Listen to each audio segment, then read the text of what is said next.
Hey now, ladies and gentlemen. Hey now. Hello, hello. Hello. Hey now and hey now. Welcome to our number 3 of the Line Talk 99.5, JB's birthday. It's a big Yep. day. Big day, everybody. Big old day. I was just watching a video of Mom Donnie getting the crap boot out of him. I think he was on Staten Island. He was apparently going across, crisscrossing over the 5 boroughs on Tuesday for his first national night out against crime as a mayor, handing out proclamations and posing for selfies and touting his the record low shootings and murders alongside the police commissioner, Jessica Tisch.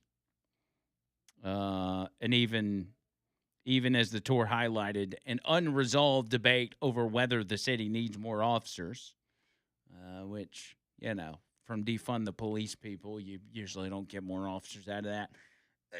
But yeah, I was watching a video of it, and the crowd was just booing the crap out of this guy. Love it. I'm like, man, you just got in the office, bro. Why is everybody so mad at you? What'd you do? Or what did you not do? That's the problem with socialism and socialists. If they, in fact, get elected to office, they have promised on the campaign trail the moon and the stars. And once they get behind the desk, they realize it ain't that easy. And that some things are not going to be as they said, which is it's standard in politics to have a politician say, I'm going to do X, Y, and Z when I get into office and then not do it. But these guys are promising some real, tangible things that liberal socialists want. And when you don't give it to them, they feel betrayed. And so it ain't working out for Mom Donnie. It ain't working out at all. Anyway, I put Bill on hold because he had a question about socialist or a point to make. Bill, go ahead. Yeah. Yeah. Happy birthday to JB. If I missed that too. Listen, I guess what I was going to say was you talked about Bernie Sanders sort of giving a list of items rather than a definition of socialism. I guess I was going to ask you if you had a short definition of socialism. I mean, maybe it's what you just said. It's Yeah. a list of promises. I don't know. Yeah, it is. I mean, and Bernie Sanders does that too. I mean, Medicare for all, free child care, free education, living wage kind of thing, that free, sort of thing. free, $25 an hour minimum wage, all of these things that just are not going to cooperate with capitalism and would take an entire economic overhaul to accomplish it all. That would not work out for the people that plan on receiving all these benefits. Well, I guess with that given, I guess I was going to ask too was, do you consider countries like Norway and Sweden and Finland to be communist? No. I mean, I don't guess I would consider Norway communist, but they Socialist?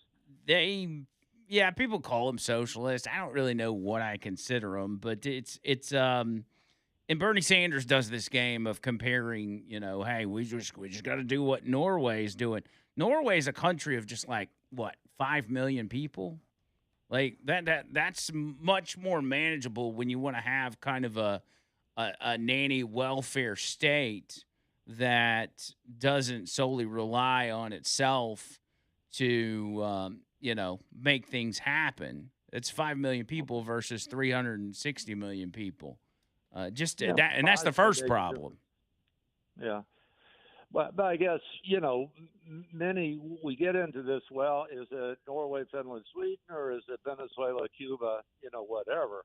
I mean, there are differences, I guess. Some would even say, Canada is socialist, I guess.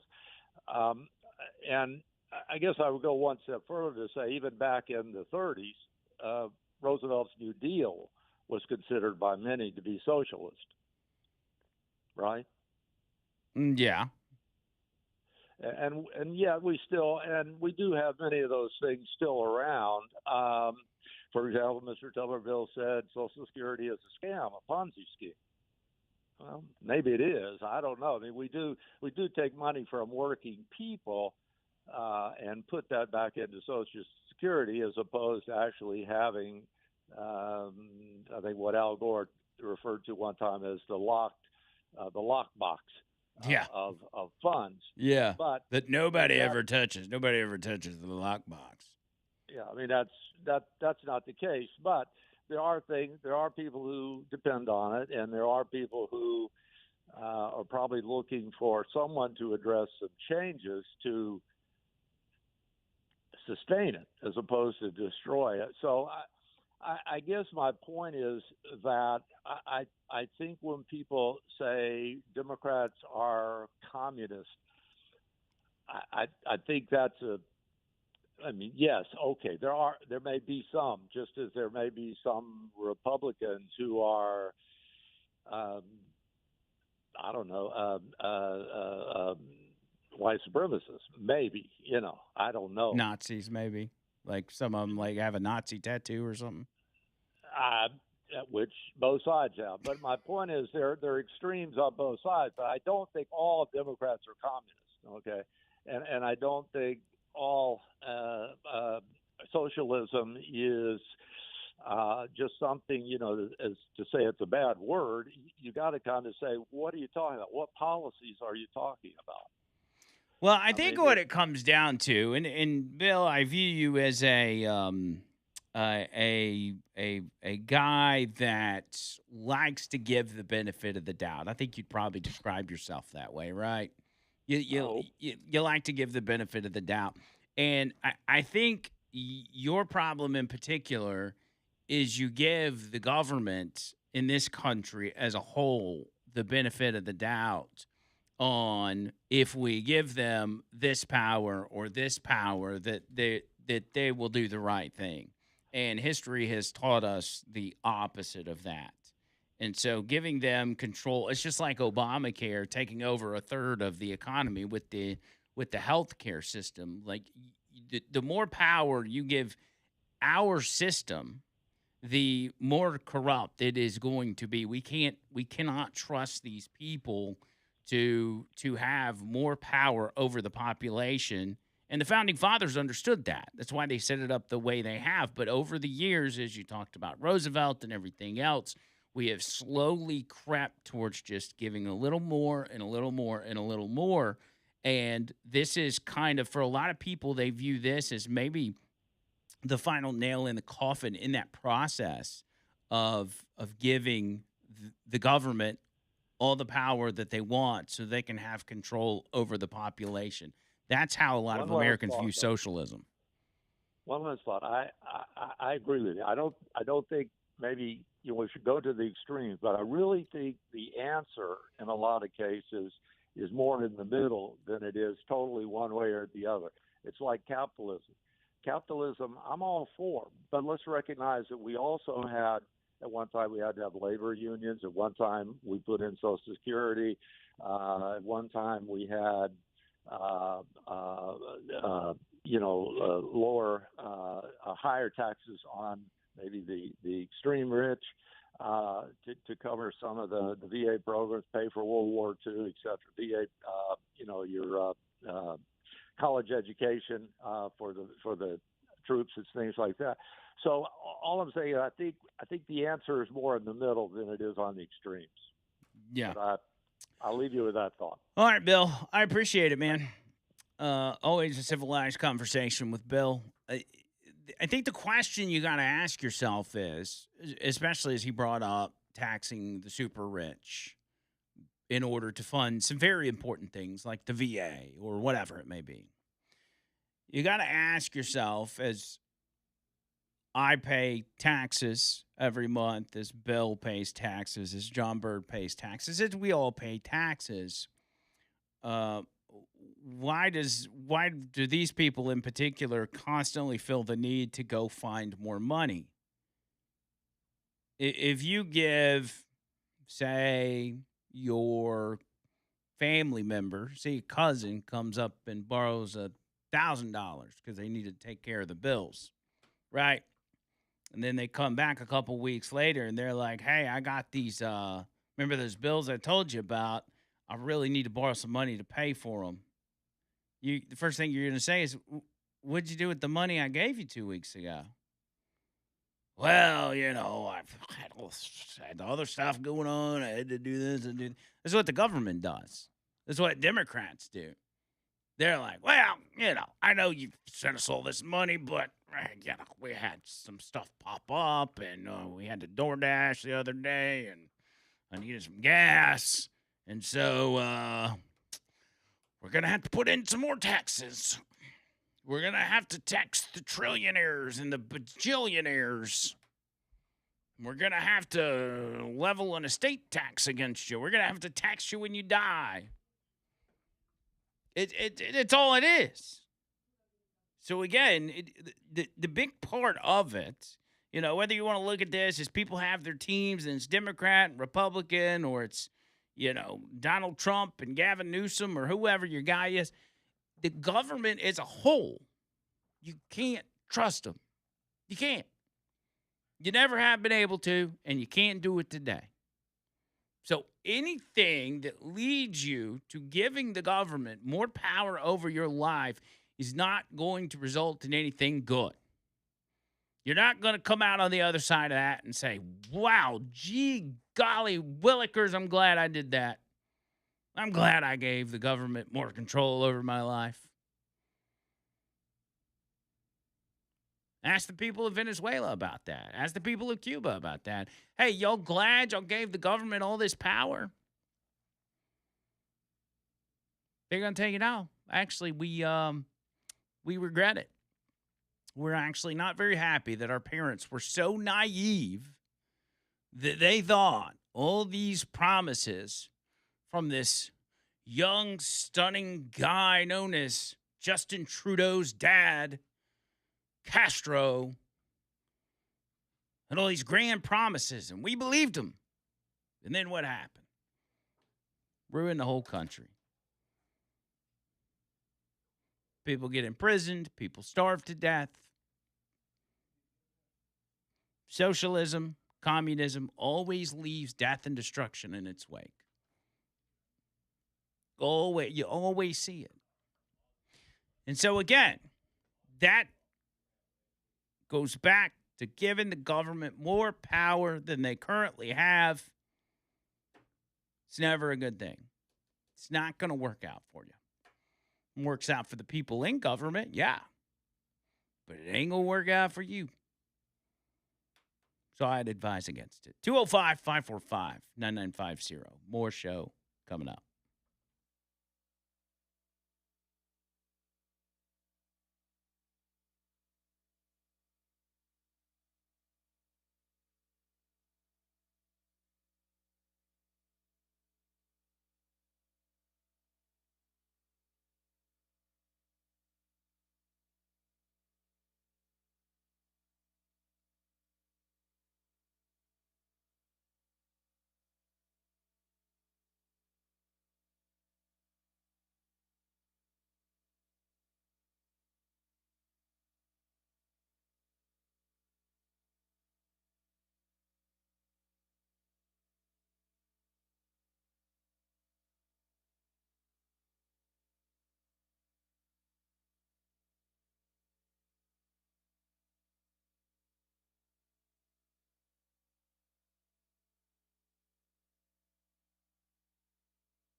So yeah, it's it's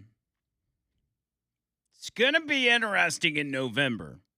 There's no doubt about it. And if you want to know how Michiganders feel about Abdul El Sayed, a good place to start would have been the Haley Stevens victory party, or lack thereof. The people that attended her event on election night, there were reporters there, obviously, and they wanted to talk to some of the people, and they asked, hey, if Haley Stevens doesn't win this, are you going to support Abdul El Sayed? Here's what he said. If wins, I will not vote Democrat. I'll switch over, and I'll vote for a candidate with character, whoever that might be. I expect Haley to prevail, and I'm very anxious about the socialist aspect of what Abdul and his supporters represent.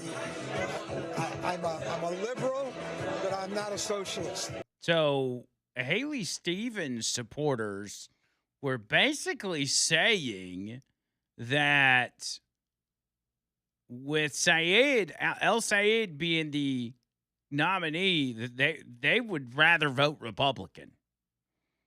And that's where most Americans are at. That's what you got to understand. And that's why the Democrat Party spent so much in a primary, right? You would think about it. If you ran a political party, right, and you had two of your own people going against each other, yeah, you spend a little bit of money in there because you may have a preferred one. But, hey, they're both Democrats, right? You don't spend general election type money on a primary race. But they dumped millions and millions of dollars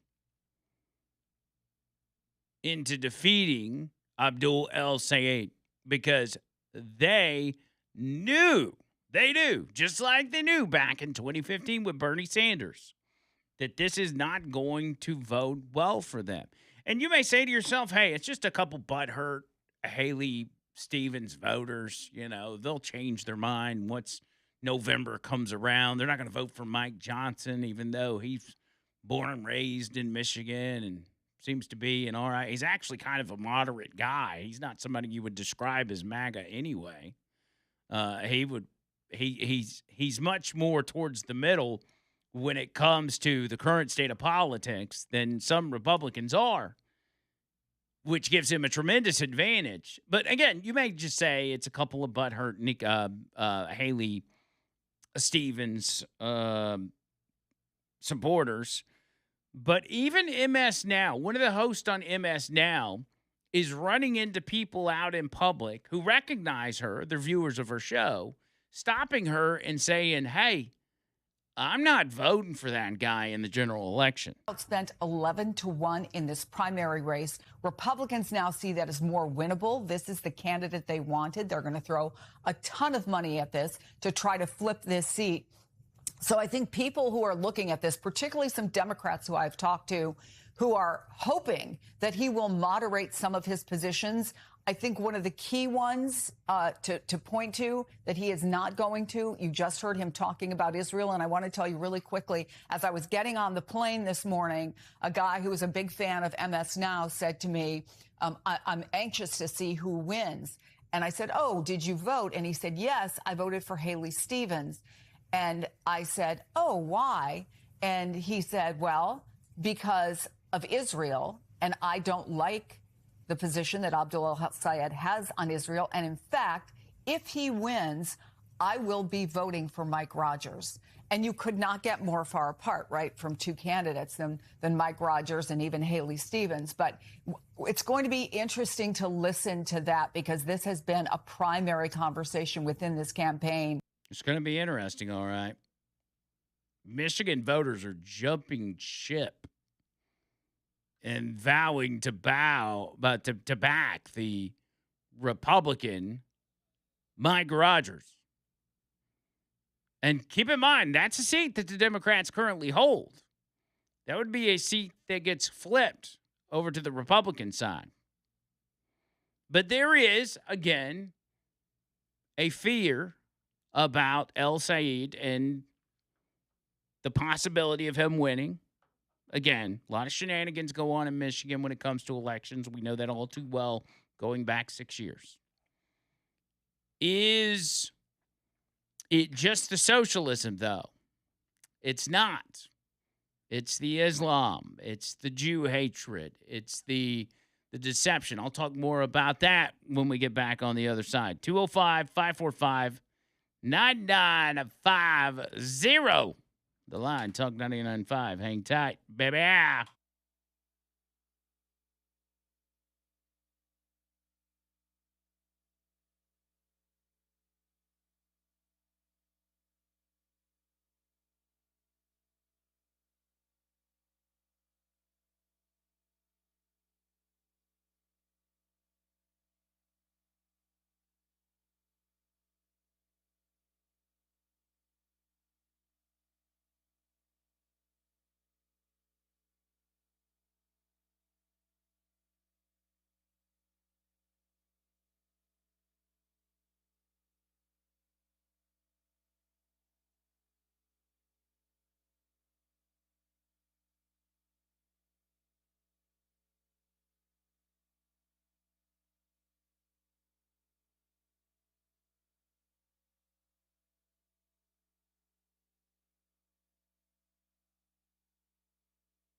That's right.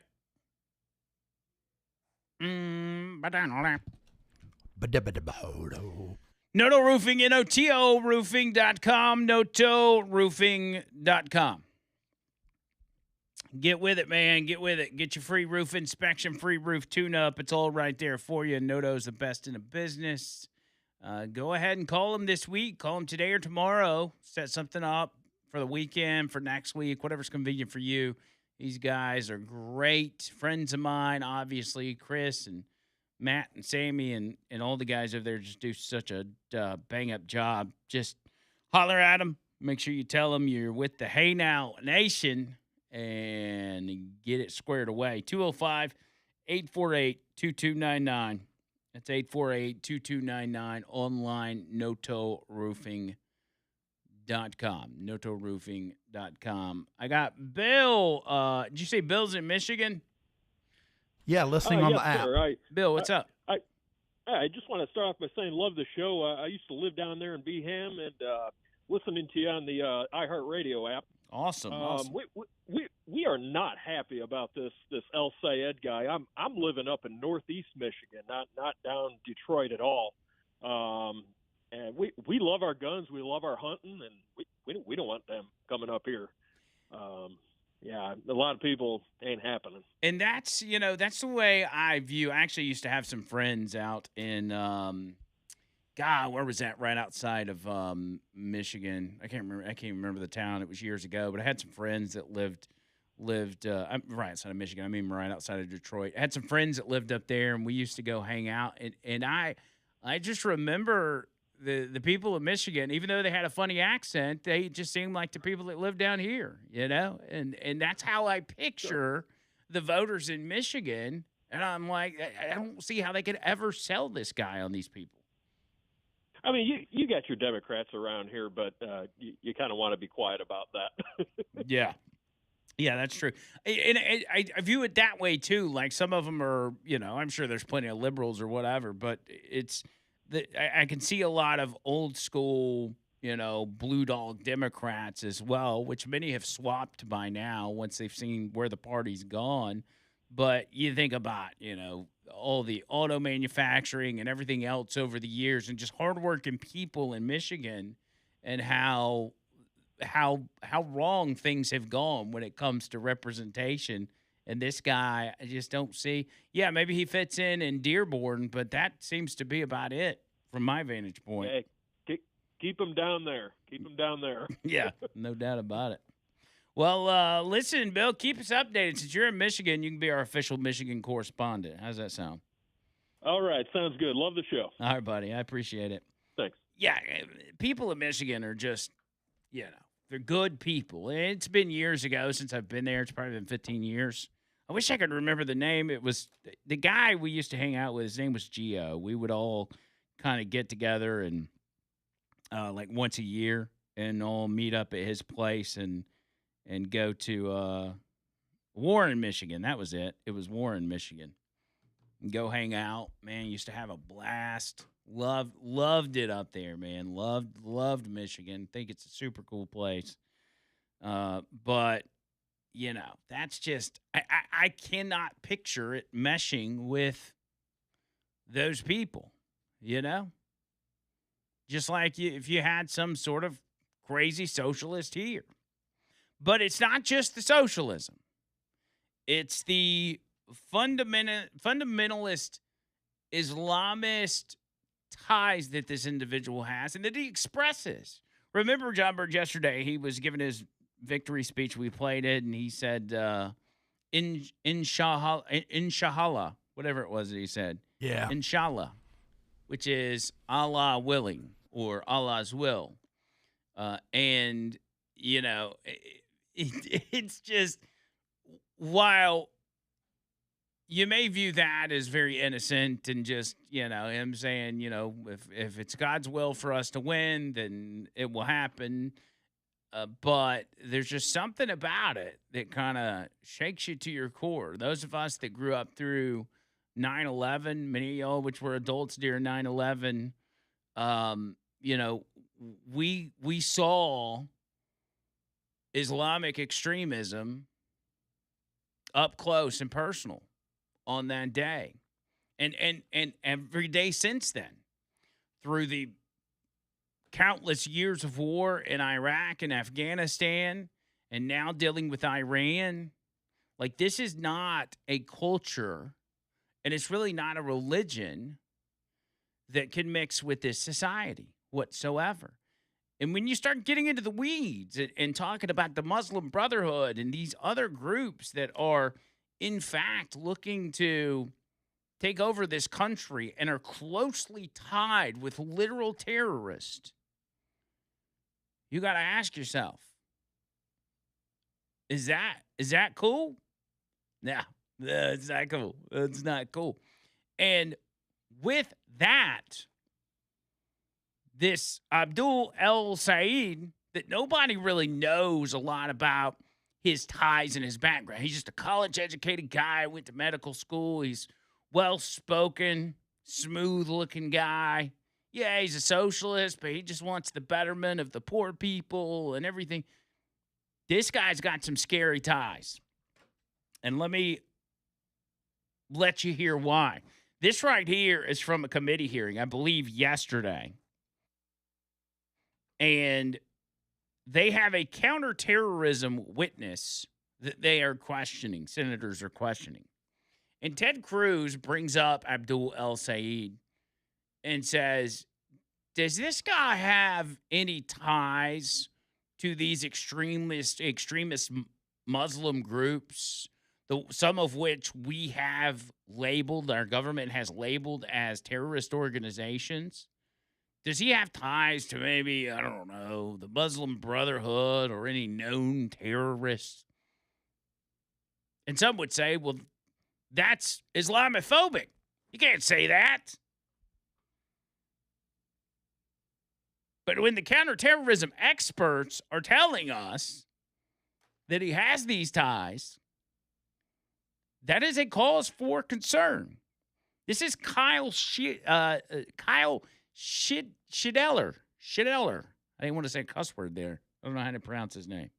We'll just call him Kyle, the counterterrorism guy.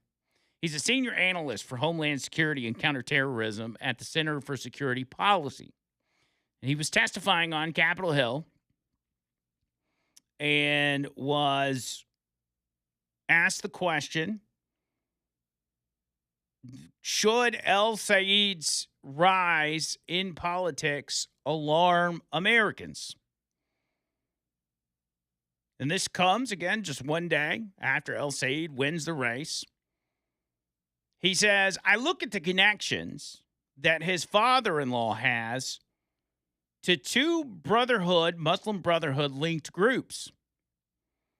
This includes being the president at one time of CARE Michigan, also his presence on the Islamic Society of North American Founders Committee, which is only for the most exclusively devoted to ISNA and provide a significant amount of funding.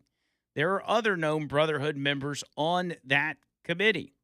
I want you to, I'm just reading you his quote, but let me let you hear exactly what he said. Abdul El Sayed's candidacy for senator in Michigan concern you? Yes, sir, it does. Why is that?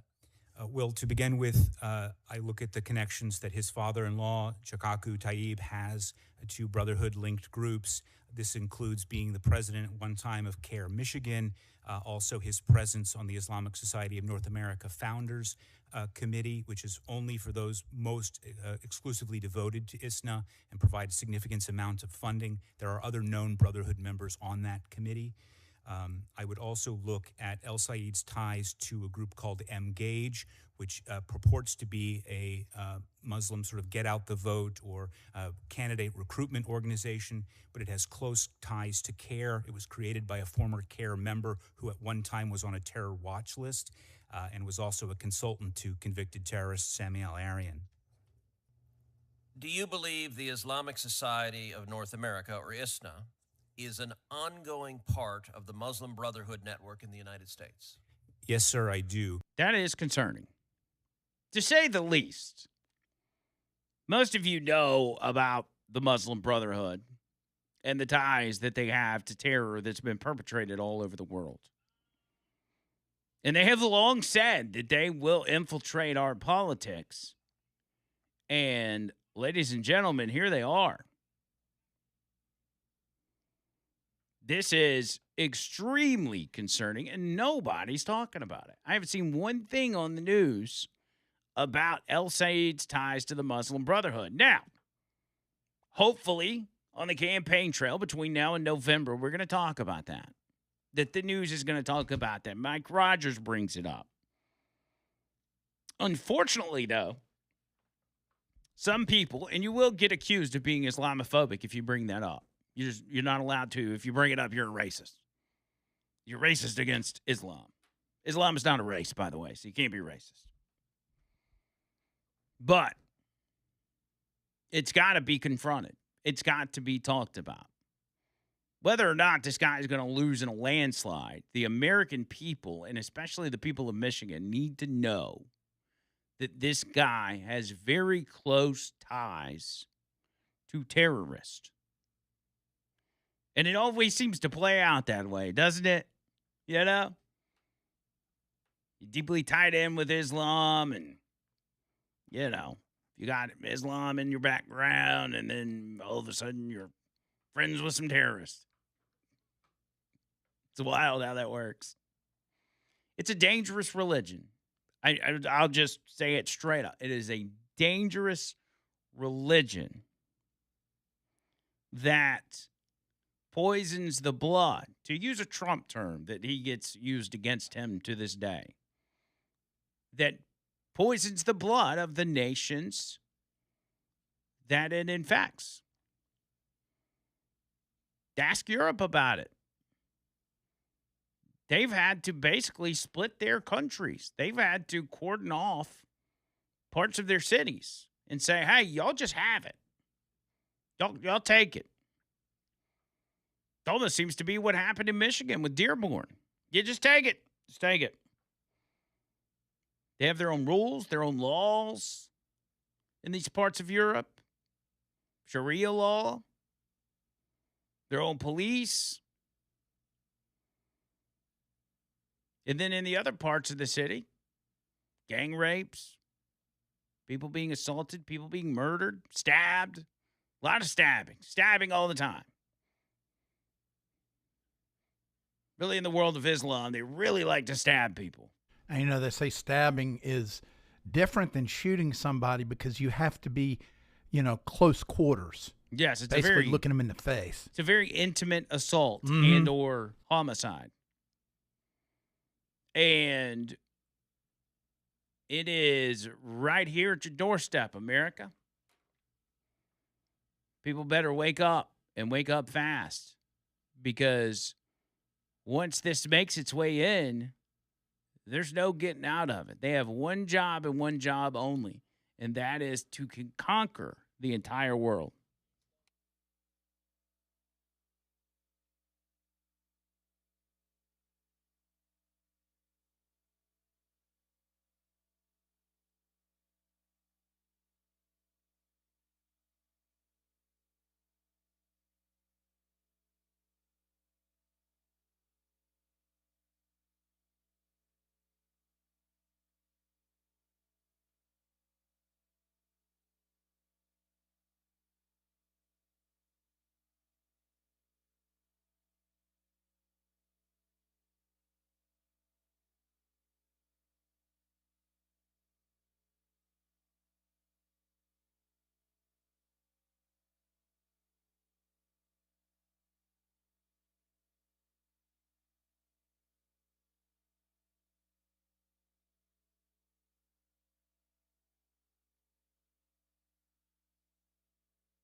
205-545-9950.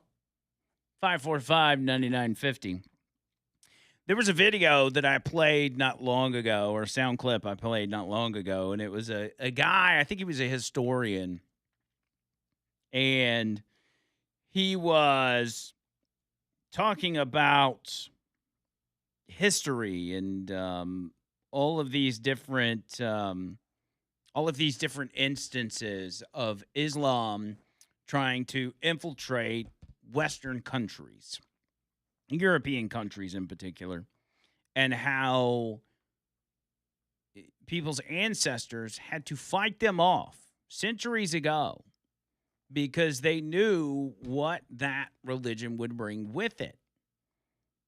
And they knew that what the goal was for them is that you go in there and you take over, and they were smart enough to see that.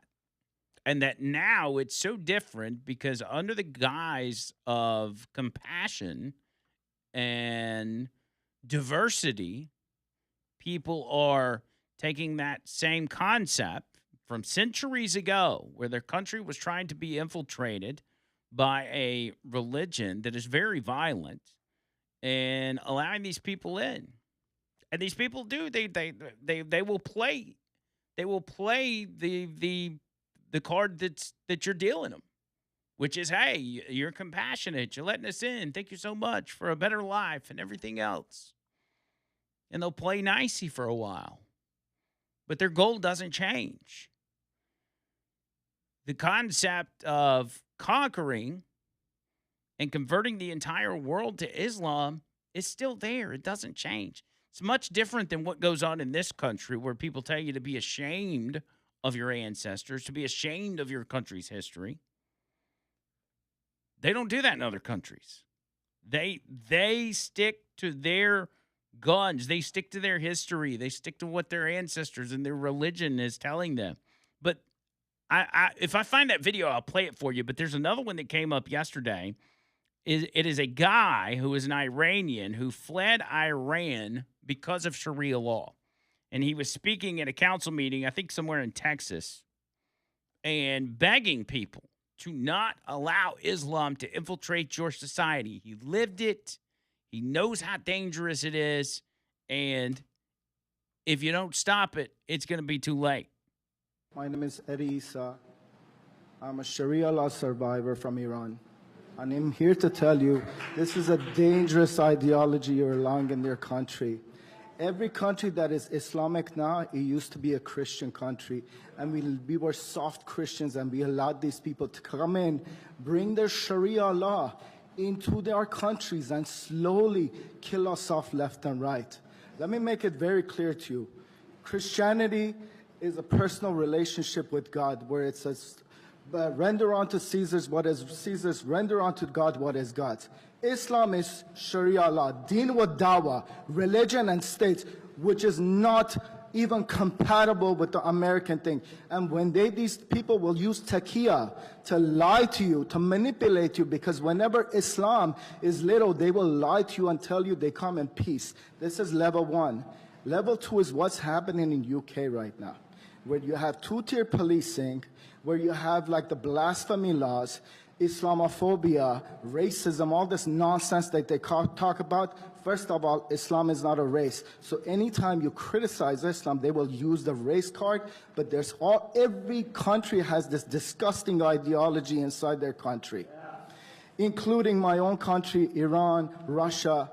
Islamophobia is another made-up bullshit because they don't want you to criticize their death cult. That's why they will put that. That's why they push it in UK. In every country they go to. M103 is in Canada right now. They deliberately try to silence us. And the worst people that are trapped in it is Muslims themselves, because they can't leave that death cult, because they're told if you question that disgusting book, you're called a kufar, and they get killed over it, just like my friends who are apostates in prison or dead right now in Iran. I'm telling you, this is a bad idea, and you're gonna regret not listening to people like us who lived under Sharia law. He lived it, man.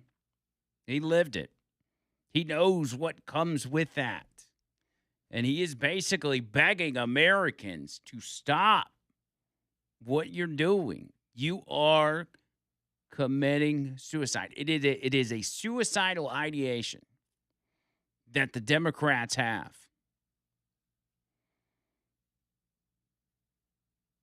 I even see some leftists these days, females, like pink, purple, green-haired liberal females that will convert to Islam. And they're like, oh, I found my peace. I found my peace. I was like, you're going to find something. You're going to find a piece of your body laying on the ground beside you when they start chopping off limbs because you're showing your midriff. It's insanity.